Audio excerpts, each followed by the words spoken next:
এই এই যে স্টেশনে বেশি একটা জাম নাই।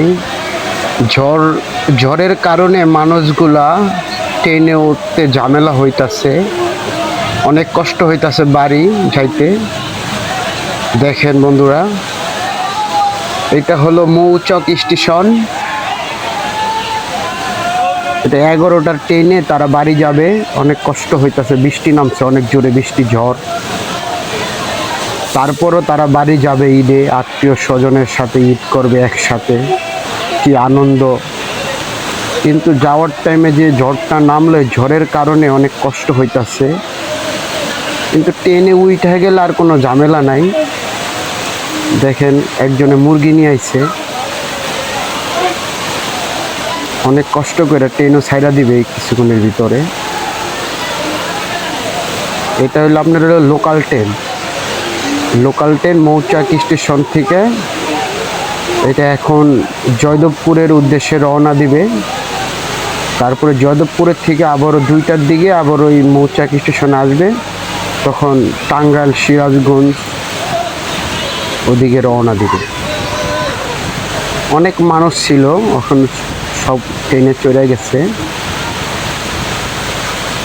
জোরে ঝড় নামছে, বৃষ্টি, একজনে দৌড়াদৌড়ি করতেছে, অনেক বৃষ্টি। বৃষ্টির কারণে অনেক সমস্যা হইতাছে, তারপরও তারা বাড়ি যাবে।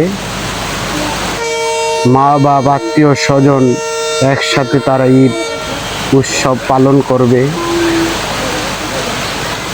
গেছে রমজান ঈদে যে পরিমাণ ভিড় আসলো ট্রেনের ছাদে, মানুষ যে পরিমাণ গেছে, এই ঈদে অতটা নাই।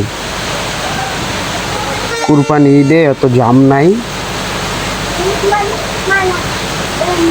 মানুষজন আরও আগে চলে গেছে গা, গার্মেন্টস কলকারখানা বন্ধ দিয়ে দিছে, অনেকেই গেছে গা, আবার অনেকে রয়ে গেছে, আবার অনেকে পরে যাবে।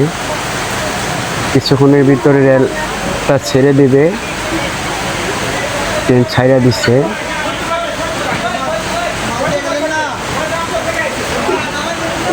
অনেক কষ্ট হইতাছে মানুষজন বাড়ি যাইতে।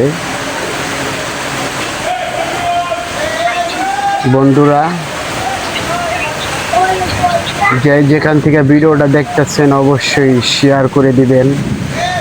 ভালো লাগলে একটু লাইক করবেন, ভালো লাগলে একটা কমেন্ট করবেন, কারণ আমি নতুন কন্টেন্ট ক্রিয়েটর, আপনাদেরকে সুন্দর সুন্দর ভিডিও আমি উপহার দিই। যদি ভালো লাগে অবশ্যই আমার ভিডিওটা শেয়ার করে দিবেন, 10 জনকে শেয়ার করে দিবেন, লাইক কমেন্ট করে পাশে থাকবেন, সাপোর্ট পাবেন ইনশাল্লাহ।